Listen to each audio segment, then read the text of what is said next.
Paketa sociale për mbulimin e sigurimeve shoqërore dhe shëndetësore për nënat me 3 fëmijë po zbatohet edhe në qarkun e Gjirokastrës, ku aktualisht janë mbi 80 nëna që përfitojnë këtë shërbim. Kjo paketi u shërben atyre për të përfituar të drejtën e pensionit në të ardhmen.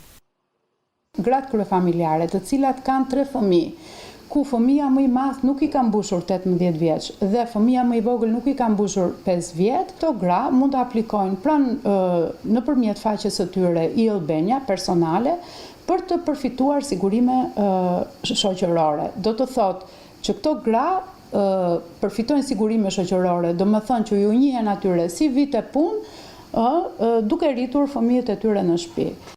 Magdalena Margariti, drejtoresh pranë shërbimit social shtetëror në Gjirokastër, shton se janë disa kritere dhe një periudhë caktuar kohore kur një nën mund të përfitojë nga kjo paketë. Jemi disponibil për të dhënë të gjithë informacionin e nevojshëm, qoftë edhe në rastet kur këto kanë nevojë të aplikojnë nëpërmjet e-Albanias për t'i mbështetur me një asistent teknike apo për t'i orientuar drejt zyrave sociale të bashkive ku përsëri mund të marrin të njëjtën mbështetje. Për të përfituar sigurimet, aplikimi kryhet online përmes portalit e-Albania, nga ku merret edhe përgjigjja nëse përfituesja kualifikohet apo jo.